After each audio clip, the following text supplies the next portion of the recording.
যুদ্ধের মধ্যেই সরকার বিরোধী বিক্ষোভে উত্তাল ইউক্রেন। দুর্নীতি বিরোধী দুটি বড় সংস্থার স্বাধীনতা খর্ব করার লক্ষ্যে বিল পাশ হয়েছে দেশটির পার্লামেন্টে, যার জেরে সাধারণ মানুষের মধ্যে ছড়িয়েছে ক্ষোভ। রাজধানী কিয়েভ সহ বিভিন্ন শহরে বিক্ষোভে অংশ নিয়েছে হাজার হাজার মানুষ। রাশিয়ার সাথে যুদ্ধ শুরুর পর গত ৩ বছরে এটি দেশটিতে প্রথম সরকার বিরোধী বিক্ষোভ।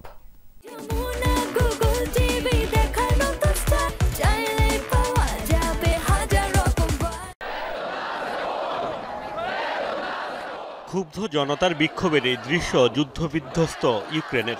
রাশিয়ার সাথে চলমান যুদ্ধের মধ্যেই বিতর্কিত এক বিল নিয়ে ক্ষোভে ফুঁসে উঠেছে ইউক্রেনের সাধারণ মানুষ। মঙ্গলবার ইউক্রেনের পার্লামেন্টে পাশ হয় নতুন একটি বিল। পার্লামেন্টের ওয়েবসাইটের তথ্য মতে এরই মধ্যে এই বিলে সই করে তা আইনে পরিণত করেছেন প্রেসিডেন্ট ভলোদিমির জেলেনস্কি। সাধারণ ইউক্রেনীয়দের অভিযোগ, নতুন আইন কার্যকর হলে উল্লেখযোগ্যভাবে খর্ব হবে national anti corruption bureau of Ukraine ও স্পেশালাইজড অ্যান্টি করাপশন প্রসিকিউটর অফিসের স্বাধীনতা। এ দুই দুর্নীতি বিরোধী সংস্থার উপর কর্তৃত্ব পাবেন প্রসিকিউটর জেনারেল।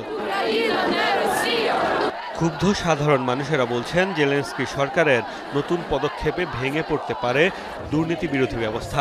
সরকার নিজেদের অপকর্ম ঢাকতেই বিলের পক্ষে অবস্থান নিয়েছে বলেও অভিযোগ উঠেছে।